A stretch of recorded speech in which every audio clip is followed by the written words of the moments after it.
오늘 우리가 살고 있는 이 시대를 불확실성 시대라고 이야기합니다. 그야말로 한 치 앞을 내다볼 수 없는, 예측할 수 없는 세상이 돼버렸어요. 가만히 보니까 정치도 그렇고요, 경제도 그렇고, 이 사회의 모든 분야에 있어서 예측하기가 어려운 것이 오늘의 현실인 것을 우리는 분명히 알고 있습니다.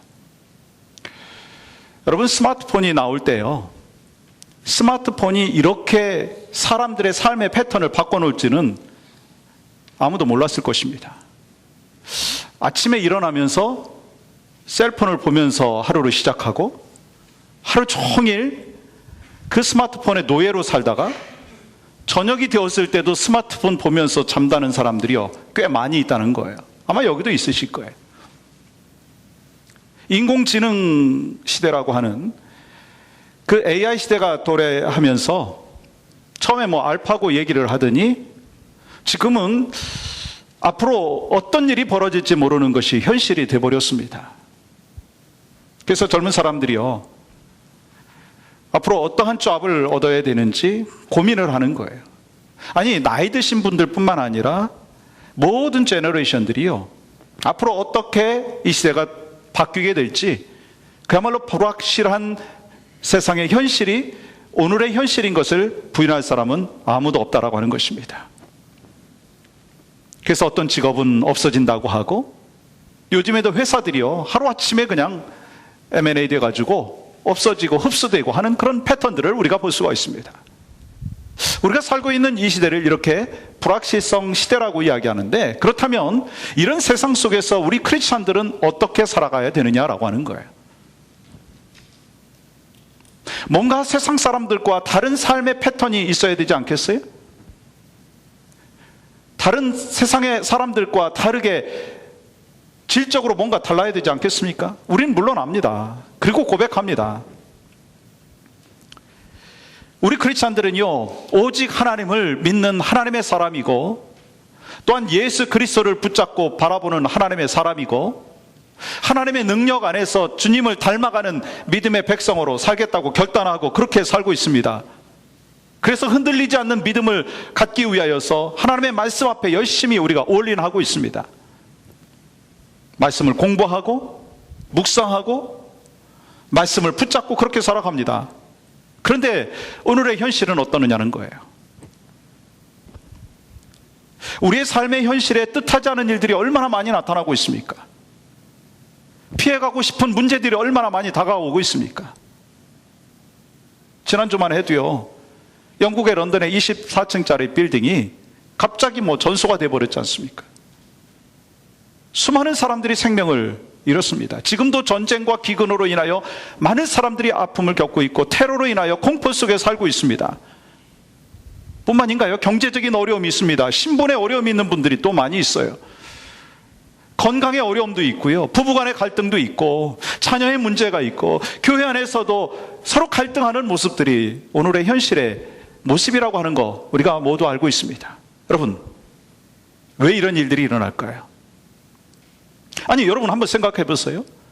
예수님을 잘 믿고 하나님 안에서 산다고 결단하고 그렇게 살아가는데, 아니, 내 욕심이 아니라 내가 정말 믿음대로 살고 최선을 다해서 하나님 앞에 영광을 올려드리려고 하는 몸부림을 치면서 살아가고 있는 삶의 모습 가운데 왜 이런 일들이 나타나느냐라고 하는 것입니다. 성경은요, 하나님은 어떤 분인가라고 하는 것에 대해서 말씀하고 계십니다. 특별히 우리가 지금 묵상하고 있는 이 창세기 15장의 말씀의 전반부에 보시면 하나님께서 아브라함의 믿음을 보시고 의롭게 여기셨습니다. 그리고 땅에 대해서 하나님께서 말씀하여 주십니다. 그런 하나님 앞에 아브라함이요, 질문을 합니다. 8절 말씀 보세요. 8절은 이렇게 질문하고 있습니다. 그가 이르되, 주 여호와여, 내가 이 땅을 소유로 받을 것을 무엇으로 알리까? 지금 아브라함은 말씀의 분위기를 보니까요, 약속하신 그 땅에 대해서 하나님은 약속하셨는데 그 땅을 받을 것이라고 하는 것을 조금 확인하고 싶어하는 그런 모습이 보입니다. 그때 하나님께서 아브라함한테 뭘 준비하라고 하느냐면 희생제물을 준비하라 이야기하십니다. 그것이 9절 말씀이에요. 이 3년 된 암소와 3년 된 암염소와 3년 된 순양과 산비둘기와 집비둘기 새끼를 가져올지니라. 그리고 10절 말씀 보세요. 아브라함이 그 모든 것을 가져다가 그 중간에 쪼개고 그 쪼갠 것을, 여러분 지금 이것은요 뭐느냐면 고대의 계약법이에요. 오늘날은 우리가 계약을 할 때 어떻게 하죠? 다큐멘트에다가 사인합니다. 그런데 당시에 보면은요, 개인과 개인, 국가 간에 아주 중요한 계약을 할 때는요, 이런 의식을 행했습니다. 그것이 바로 오늘 본문에 기록된 계약입니다. 그런데 왜 하나님께서는 아브라함과 계약을 맺으면서 세상의 방식대로 계약을 맺으셨느냐라고 하는 거예요. 그것은요, 하나님께서 이러한 이 세상적인 계약법을 통해서 하나님께서 눈으로 직접 아브라함에게 보여주시기를 원했어요. 그래서 정말 이 하나님의 약속의 그 땅, 그리고 그 후손들을 주겠다라고 가르쳐 주시고 계신 것입니다. 여러분, 얼마나 놀라운 일이에요. 하나님이 궁금해하는 아브라함에게 이렇게 확신시켜주고 있습니다. 그런데요, 이어지는 12절 말씀해 보시면 큰 흑암과 두려움이 그에게 임하였더니, 여러분 지금 계약을 맺었어요. 약속을 했어요. 자손에 대해서, 땅에 대해서 약속을 하시면서 어떻게 갑자기 또 이제 아브라함이 두려움과 흑암에 쌓이게 되었느냐라고 하는 거예요. 하나님의 계시의 말씀을 받았는데 갑자기 캄캄해지고 두려움에 쌓여지는 그 현실을 또 이야기하시면서 17절에는요 뭐라고 말씀하시느냐면, 연기나는 풀무가 보이고 쪼갠 고기 사이로 타는 횃불이 지나갈 것이다. 지금 무슨 말이에요? 하나님은 영이시기 때문에 사람의 눈으로 볼 수가 없어요. 그런데요, 하나님은요 성경에 보면 때로 구름으로, 불로, 그리고 또한 어떻게 나타나셔요? 연기로 임재하셔서 나타나시는 것을 보게 됩니다. 그러니까 지금 쪼갠 고기 사이로 지나간 횃불은요 하나님이 지나가신 거예요. 또한 홀로 지나가신 것은요, 하나님과 아브라함과 약속을 하는데, 계약을 하는데, 언약을 맺는데 서로 쌍방간의 계약이 아니고요, 원회의예요. 하나님이 아브라함에게 약속해 주신 것을 말씀하는 거예요. 그러면서 18절은 뭐라고 말씀하시느냐면, 그 언약을 하나님께서 반드시 지키시겠다라고 얘기하셔요. 여기서 끝나지 않습니다. 아니, 여기서 끝나면 좋죠. 그런데 여러분, 돌아가서 13절의 말씀은 이렇게 기록하고 있어요. 땅에 대해서 확증을 요구하는 아브라함에게 너희 자손이 다른 민족에게서 400년 동안 괴롭힘을 당할 것이다. 여러분, 지금 말씀을 보니까 좀 혼돈이 되지 않습니까? 아니, 땅을 주시고 자손을 주시겠다, 복되게 하시겠다고 약속을 하시면서 두려움과 흑암에 쌓이게 하시면서 또 뭐라고 하느냐면 자손을 400년 동안 괴롭힘이 있을 것이다 라고 이야기하시는 거예요. 저는 이 말씀을 보면서 한마디로 이렇게 생각했어요. 하나님이 병 주고 약 주시는구나. 어느 때는 계약에 대해서, 어느 때는 약속을 말씀하시지만 또 뭐 종살이 할 것이다, 그렇게 말씀하시는 것을 보면서 정말 하나님이 정말 왜 이렇게 하시는가 생각을 했어요. 그런데요, 또 한 단계 더 진전해서 생각을 해보니까 이런 모습은요 4000년이 지난 우리의 모습이다라고 하는 거예요. 지금 이 자리에도요, 다 이야기하지 않아서 그렇지 수많은 아픔과 고통을 갖고 계신 분들이 있어요. 왜 우리에게 이런 일들이 일어납니까? 여러분 한번 생각해 보세요. 나름대로 신앙생활 열심히 하려고 하고요, 충성합니다. 언약의 백성이에요. 하나님의 자녀예요. 그런데 왜 고통과 아픔이 찾아오느냐라고 하는 것입니다. 가만히 보니까 우리가 이 땅에 태어나서 예수 그리스도를 믿고 주님 앞에 그날까지 수많은 문제와 어려움과 고통과 난관들이 있습니다. 그런데요, 이 고통의 이유를 우리가 다 알 수는 없어요. 그렇지만 그 고통과 아픔과 인생의 여정을 이해하는 데 있어서 도움이 되는 핵심되는 단어가 있어요. 그것을 오늘 이야기하고 싶어요. 그것은 바로 하나님의 섭리입니다. 하나님의 프로비던스입니다. 하나님의 큰 그림이라고 하는 거예요. 여러분, 그렇다면 하나님의 섭리, 하나님의 프로비던스, 하나님의 큰 그림이 뭐냐라고 하는 거예요. 여러분과 저를 향한 하나님의 그림이 뭐냐라고 하는 거예요. 여러분, 이 세상에 일어나고 있는 모든 일들을 누가 주관하신다고 여러분 생각하십니까? 하나님이 주관하십니다. 이 사실 믿습니까? 그리고 하나님께서 모든 것을 선하게 인도하여 주시고 낭비되지 않게끔 하나님이 인도하여 주신다는 거예요. 사실 우리가 살아가면서 경험하게 되는 것은요, 지난 한 주만 해도 여러분 그럴 거예요. 좋은 일도 있으셨을 것이고 그렇지 않은 일도 있었을 것입니다. 큰 일도 있었고 그렇지 않은 일도 있었을 것입니다. 그런데 이 모든 과정 속에서 하나님이 개입하셨고 하나님께서 함께 하여 주셨다는 거예요. 그것을 우리가 분명히 믿고 확신하면서 무슨 고백을 합니까? God is good all the time. All the time God is good. 여러분, 이 고백은요, 일찍이 사도 바울이 먼저 고백을 했어요. 유명한 구절 로마서 8장 28절의 말씀은 이렇게 기록하고 있습니다. 이 말씀이 바로 사도 바울의 고백일 뿐만 아니라 여러분과 저의 고백인 것을 인정하면서 같이 읽겠습니다. 시작. 우리가 알거니와 하나님을 사랑하는 자 곧 그의 뜻대로 부르심을 입은 자들에게는 모든 것이 합력하여 선을 이루느니라. 아멘. 하나님 안에서 살아가는 자들에게 있어서 모든 것이 합력하여 선을 이루신다는 거예요. 여러분 뿐만 아니라 여러분, 중요한 것은요, 우리는 여기까지는 잘 알고 있어요. 그 다음 나오는 29절에 대해서는요, 그렇게 신경 안 쓸 때가 있어요. 근데 더 중요한 구절이요, 29절의 말씀입니다. 하나님이 미리 아신 자들을 또한 그 아들의 형상을 본받게 하기 위해서 합력하여 선을 이루시는 하나님이 우리를 향하여 뜻하신 것이 무엇이냐면, 모든 고난과 아픔과 역경 속에서 바로 하나님의 아들 예수 그리스도의 형상을 담게 하기 위함이다 라고 말씀하는 거예요. 왜 우리에게 고통이 있고 아픔이 있고 눈물이 있습니까? 하나님께서 그 고통과 아픔을 통하여서 우리를 다듬어 가시면서 하나님의 뜻에 맞게끔, 하나님의 형상에 맞게끔 빚어가고 계시다는 거예요. 그것을 인정하고 하나님 앞에 나와서 무릎 꿇고 또 하나님, 당신의 뜻이 무엇입니까? 라고 질문했을 때 하나님은 우리에게 갈 바를 알게 하여 주시는 하나님이신 줄 믿습니다. 그러니까 여러분과 저를 향하여 하나님께서 계획하시고 뜻하시고 목표하시는 것이 뭐라고요? 무병장수예요? 병 없이 9988234 그겁니까? 아니라는 거예요. 그게 축복이긴 하지만, 여러분, 예수 그리스도를 믿고 우리에게 향하신 하나님의 목표가 뭔지 아세요?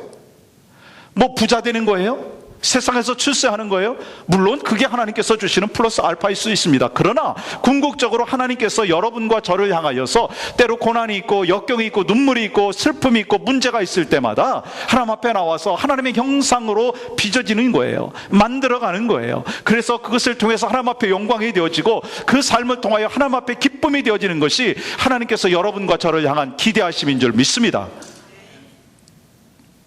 그러면 여러분, 우리가 하나님께서 주신 이 큰 그림, 마스터 플랜, 이 하나님의 섭리를 알고 인정하고 살아갈 때 하나님이 주시는 블레싱이 뭐냐라고 하는 거예요. 그 첫 번째는요, 인생을 보는 눈이 달라집니다. 인생을 보는 눈이 달라집니다. 아니, 좀 더 구체적으로 보면 사람을 보는 눈이 달라집니다. 하나님의 섭리를 믿게 되면 우리가 당하는 모든 고통 속에서 하나님의 큰 그림을 우리는 발견하기 위하여 애쓰게 된다는 거예요. 어떤 눈으로 보느냐면, 이 고통을 통해서 하나님께서 나를 향하여 뜻하신 것이 무엇인가 라고 하는 것을 질문하게 된다는 거예요. 하나님의 섭리를 알고 하나님의 마스터 플랜, God is good all the time 이신 그 하나님, 그 하나님을 믿고 신뢰할 때 인생을 보는 눈이 달라지고요, 사람을 보는 눈이 달라지는 거예요. 그러나 하나님의 섭리를 알지 못할 때는 우리는 어떻게 하느냐면, 왜 나에게 이런 일이 일어나는가? 왜 나에게 이러한 고통이 있는가? 다른 집은 그런 고통이 없는데 왜 우리 부부에만 이런 일이 일어나는가? 왜 우리 교회만 이런 고통이 있는가? 라고 하면서 why? 그것이 삶의 패턴이 돼버린다라고 하는 거예요. 하나님의 섭리를 모를 때는. 그러나 하나님의 섭리를 알 때, 하나님의 큰 그림을 알 때는요, 우리의 삶의 패턴이 다릅니다. 삶의 모습이 다릅니다. 여러분, 하나님의 큰 그림을 이해하는데 참 도움이 되는 그 삶의 패턴으로 살았던 한 인물을 좀 소개하고 싶어요. 여러분도 아실 거예요. 요셉이잖아요. 요셉은 그 야곱의 12아들 중에서 11번째 아들입니다. 어려서부터 아버지의 사랑을 듬뿍 받았죠. 그래서 좋은 옷을 입혔어요. 입고 자랐어요. 그러다 보니까 형제들이 시기를 해가지고 어떻게 했어요? 결국은 애굽에 팔았지 않습니까? 또 이 보디발의 집에 종이 되었어요. 또 억울하게 감옥에 갔어요. 또 꿈을 또 잘 해석했더니 나중에 이 총리가 되었어요. 사실은 그 형제들이요, 그 요셉이 죽은 줄만 알았는데 나중에 보니까 살아있는 거예요. 자신들을 그래서 어떻게 해롭게 할까라고 하는 그런 생각을 하고 있었습니다. 아니 보니까요, 이 세계 최강대국의 총리가 돼버린 그 요셉, 그리고 자신들의 그 신세를 보면 우리는 복수를 받을 것이다, 그런 생각을 했을 거 아니겠어요? 그런데 이 요셉의 모습은 무엇입니까? 요셉은요 그렇게 하지 않습니다. 우리 같으면 어떻게 복수할까 그렇게 생각할 수도 있는데 요셉은 그렇게 하지 않았어요. 요셉은 어떻게 합니까? 창세기 50장 19절 말씀 보세요. 요셉이 그들에게 이르되 두려워하지 마소서, 내가 하나님을 대신하리까. 20절 같이 읽겠습니다. 시작. 당신들은 나를 해하려 하였으나 하나님은 그것을 선으로 바꾸사 오늘과 같이 많은 백성의 생명을 구원하게 하시려 하셨나니. 여러분, 이 말씀은요 참 중요한 구절입니다. 우리 일생 속에 꼭 붙잡아야 되는 말씀 중에 하나입니다. 비록 하나님의 뜻이 나타나고 하나님의 큰 그림을 아는 데까지요 사실 많은 시간이 필요했습니다. 그런데 요셉은요 마침내 자신에게 일어난 이 모든 배후에 하나님의 손길이 있었다라고 하는 것을 인정하는 것을 볼 수 있습니다. 그러니까 지금 요셉이 고백하고 있는 말이 뭔지 아세요? 가장 적합한 때에 형들이 나를 구덩이에 집어넣었다. 가장 적합한 때에 상인들이 지나가게 되었다. 가장 적합한 때에 애굽의 종에 팔려가게 되었다. 가장 적합한 때에 보디발의 집에 종이 되었다. 가장 적합한 때에 감옥에 가게 되었다. 가장 적합한 때에 총리가 되었다. 그 고백을 하는 거예요. 그의 과거의 삶을 되돌아보건대 가장 하나님께서 적합한 때에 가장 정확한 방법으로 자신의 일생을 진행시켰다라고 하는 것을 고백하고 있는 것입니다. 그래서 요셉이 그것을 깨닫고 형들에게 하나님의 섭리에 대해서 이야기하지 않습니까? 하나님은요 우리의 자유의지를 인정하시면서 결국 모든 일을 하나님의 섭리 가운데로 인도하여 주신다라고 하는 것입니다. 하나님과 아브라함과의 그 관계 속에서 믿음의 백성으로 만들기 위하여 바로 요셉을 사용하셨고, 그리고 또한 이 400년이라고 하는 그 시간이 필요했던 것입니다. 이것이 바로 하나님의 큰 그림이었고 하나님의 섭리라고 하는 거예요. 여러분, 그래서 우리는 하나님의 큰 그림을 알고 그 섭리를 인정하면서 Why가 아니라 하나님 당신의 뜻이 무엇입니까? 라고 하는 것을 질문해야 된다는 거예요. 여러분 한번 생각해 보세요. 아브라함은요 왜라고 하는 질문도 했을 거예요. 그렇지 않겠습니까? 약속의 땅이라고 해서 가나안에 가봤는데 그곳이요 심한 흉년이 들어버렸어요. 두려움과 어려움이 있었습니다. 아니 약속을 해주셨는데 응답을 주시지 아니하면서 그야말로 자손이 없는 거예요. 땅도 없는 거예요. 그러니까 소망이 없는 거 아니겠어요? 결국 하나님께서요 그러나 그의 삶 가운데 역사하여 주셔서 그가 하나님의 섭리를 깨닫는 인생으로 바뀌게 되는 것을 보게 됩니다. 아니 그 아브람만이 아니라요 이 요셉도 마찬가지예요. 그 순간순간 왜라고 하는 질문을 많이 했을 거예요. 그러나 결국 그의 삶의 고백 속에서 어떤 고백을 할 수 있습니까? 여러분 20절 말씀 다시 한번 보면 당신들은 나를 해하려 하였으나 하나님은 그것을 어떻게 바꾸셨다고요? 선으로 바꾸셨다는 거예요. 여러분 이거는요 이 아브라함만의 일이 아니라 요셉만이 아니라 바로 여러분과 저에게도 동일하게 고백할 수 있는 신앙의 고백인 줄 믿습니다. 그러니까 우리가 살아가면서 왜 하나님 나에게 이러한 수많은 고통을 주십니까? 왜 내가 아파야 합니까? 왜 내가 사랑하는 사람이 먼저 죽음을 경험해야 되겠습니까? 아니, 우리 부부에게 왜 이런 문제가 있습니까? 왜 가정에 이렇게 경제적으로 힘듭니까? 왜 하나님 그때 사고를 막아주지 아니하셨습니까? 사실 우리는 수많은 왜라고 하는 질문을 할 수가 있습니다. 그러나 하나님의 섭리, 하나님의 큰 그림, 결국 우리에게 모든 것을 합력하여 선을 이루시는 하나님, 가장 베스트를 주시기 위하여 기다리고 계신 하나님, 그 하나님을 믿고 신뢰했을 때 우리에게 다가오는 잠시간의 고통과 아픔은 하나님께서 치유하여 주시고 결국 회복시켜 주실 줄 믿습니다. 언젠가 우리도 그런 고백을 할 수 있는 거예요. 그것을 선으로 바꿔주셨습니다. 그때 참 힘들었어요. 정말 힘들었습니다. 그러나 하나님, 이때를 위해서 하나님이 그렇게 해주신 거 아닙니까?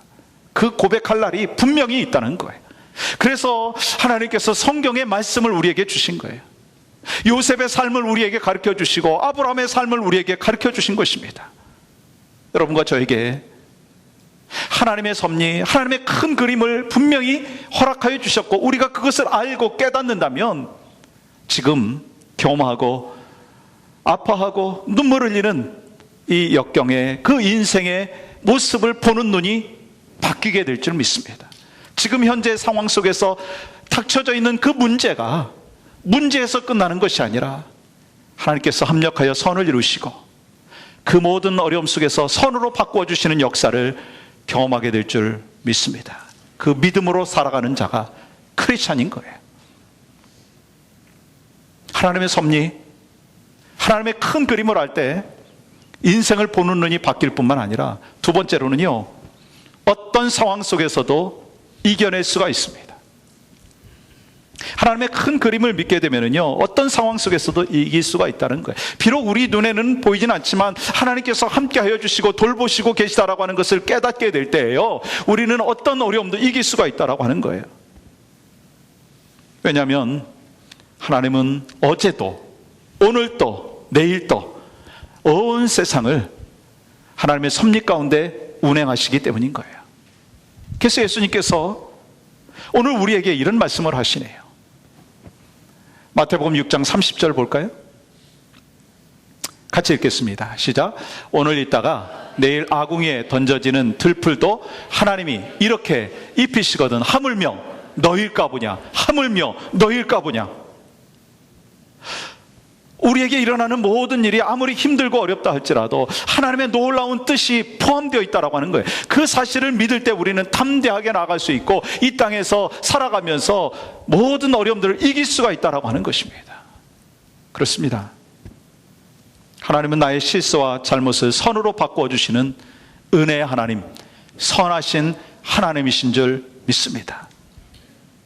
여러분, 욥이요, 수많은 고통과 아픔과 가정의 어려움이 있었지 않습니까? 그런데 그 모든 것을 하나님이 지나가게 하여 주시고 결국 그가 욥기 23장 10절에서 뭐라고 고백합니까? 그가 나를 단련하신 후에는 내가 순금같이 되어 나오리라. 여러분, 이것은 욥만의 고백이 아니라 여러분과 저의 고백이 되기를 주님의 이름으로 간절히 축복합니다. 1997년, 지금부터 20년이 지났어요.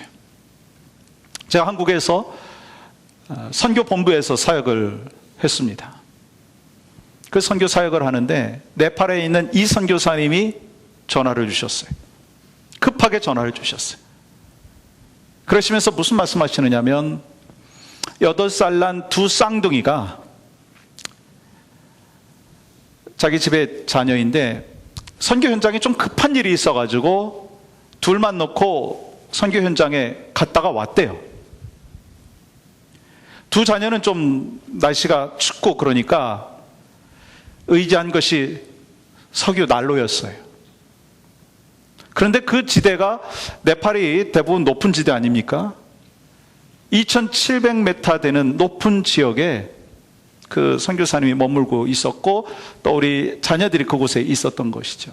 선교사님이 이제 갔다가 이제 돌아오셨는데 아이들이 그냥 정신없는 거예요. 그래서 그 선교사님하고 같이 사역했던 간호사가 인공호흡을 막 시켰답니다. 10분 넘게 막 시켰어요. 그러면서 그 사모님이 계속해서 이렇게 이야기했습니다. 주희야, 주영아, 너 왜 그래? 너 왜 그래? 결국은 동공이 풀리고 하나님 나라에 갔어요.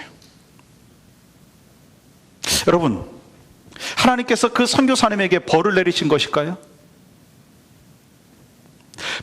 평생 목숨 바쳐갖고 선교하겠다고 헌신했는데 왜 두 자녀를, 한 자녀도 아니고 두 자녀를 한꺼번에 데려가신 것일까라고 하는 거예요. 아니, 목숨 바쳐서 선교를 했다면 하나님이 좀 상을 주셔야 되는데 왜 하나님 이러한 어려움을 주십니까? 사실 그래가지고요,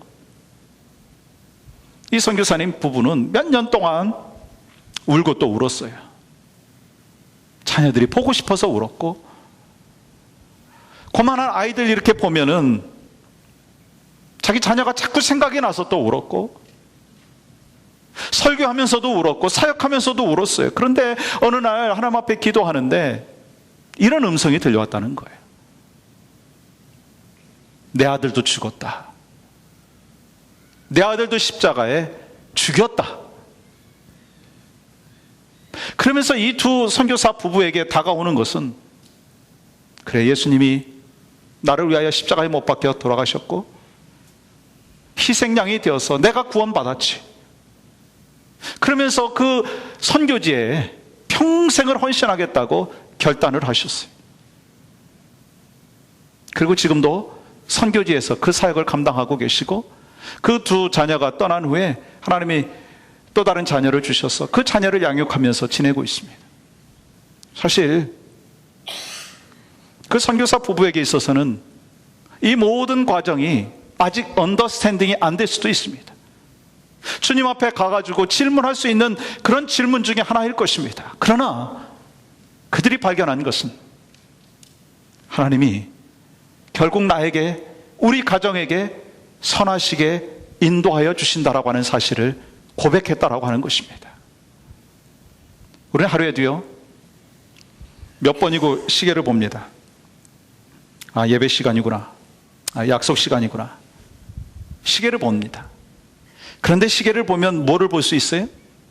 시간을 볼 수 있어요. 근데 시계를 봐도 안 보이는 게 있어요. 뭐가 안 보여요? 하나님의 때가 안 보여요. 그러니까 우리가 고민하는 거 아니겠어요? 우리의 모든 것이 준비되었다고 해도요, 하나님께서 허락지 아니하시면요, 하나님의 때가 아니라면요, 기다리고 인내해야 된다는 거예요. 그래서 여러분, 요한복음 11장의 말씀에 보면 나사로가 죽었을 때 그의 누이들이요, 예수님한테 컴플레인 합니다. 32절 보세요. 이 나사로 누이들이요, 나사로가 죽었다고 절망하면서 예수님이 나사로와 함께하지 않았기 때문에 지금 죽었다라고 불평하고 있습니다. 그런데요, 예수님께서는요, 나사로에게 뭐라고 얘기하느냐면, 그 누이들에게 뭐라고 얘기하냐면 잠들었다고 얘기합니다. 그러면서 나사로야 나오너라 라고 얘기하십니다. 그때 어떻게 되었어요? 무덤에 갇혀있던 나사로가 나오게 되었어요. 그리고 예수님께서는 나사로를 살리신 기적을 통해서 그 다음에 나오는 그 메시지가 뭔지 아세요? 바로 자신의 부활을 말씀하시는 거예요.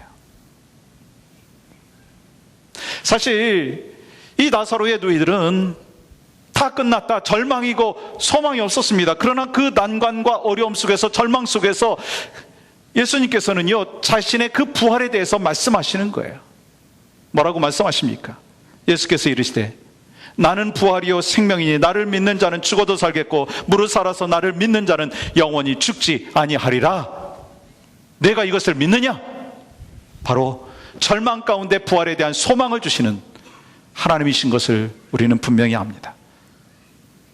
나사로도 몰랐을 것이고 나사로의 누이들도 몰랐지만, 그러나 결국은 하나님께서 그 과정을 통해서 말씀하시고자 하는 키포인트가 있었다는 거예요. 여러분과 저에게도 그렇지 않겠어요? 저도 짧은 인생 살아가면서 하나님의 일하시는 거 다 이해가 안 될 때가 있어요. 이해할 수도 없어요. 그거 뭐 어떻게 이해하겠어요? 천지 만물을 창조하신 하나님의 뜻을 이 피조물인 인간이 어떻게 이해하겠어요? 그러나 하나님께서 나를 향한 뜻, 하나님께서 나에게 향하신 귀한 그림, 하나님의 섭리, 결국 선하신 것이고 결국 우리에게 유익을 주시기 위한 하나의 과정인 것을 고백하며 나아갈 때 우리는 하나님께서 운행하시는 큰 그림 안에 있다는 것을 인정하면서 감사하며 순종하며 살아갈 수가 있게 된다라고 하는 것입니다. 그러므로 우리는요, 여러분과 저는요, 현실에 너무 좌우되지 않기를 원합니다. 현실에 너무 낙담하지 않고 살기를 원합니다. 어떤 고난과 고통이 있다 할지라도 이 고통과 아픔을 내가 피하고 싶지만, 맞닥뜨리고 싶지 않지만 하나님께서 분명히 계획하시고 인도하시는 분명히 뜻이 있다라고 하는 것을 발견하기 위하여 그때 더욱더 말씀의 강가로 나가야 되고 기도하며 나가야 되고요, 말씀의 훈련을 받아야 되고요, 예배자의 삶으로 나가야 되는 거예요. Back to basic이에요. 크리스찬은요, 다른 데서 기쁨을 얻을 수 없습니다. 다른 데서 소망을 얻을 수 없습니다. 제가 신학교 갔는데 교수님이 딱 그런 이야기 하시더라고요.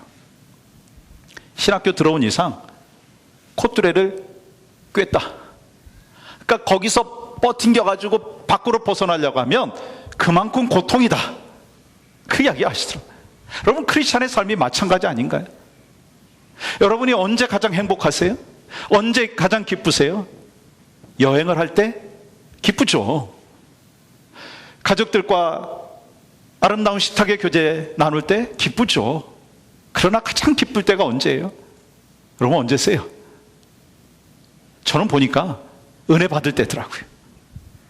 하나님의 말씀으로 은혜 받고 찬양 가운데 은혜 받고 기도하면서 은혜 받을 때가 가장 기쁘고 감사한 때예요. 왜냐하면 그 과정을 통해서 하나님의 그 인도하심을 더 바라볼 수 있고 하나님의 섭리를 인정하고 하나님의 큰 그림을 우리가 볼 수 있기 때문인 것이죠.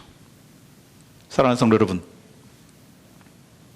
여러분의 삶이 힘들고 어렵다 할지라도 하나님께서 여러분을 향한 계획은 선하심을 믿으시기를 바랍니다. 그래서 주님의 인도하심을 바라보며 한순간 한순간 은혜의 강가로 나아가고 주님이 가장 선한 길로 인도하여 주심을 확신하며 오늘 또 무릎으로 말씀의 강가로 나아가는 여러분과 저의 삶이 되기를 주님의 이름으로 간절히 축복합니다.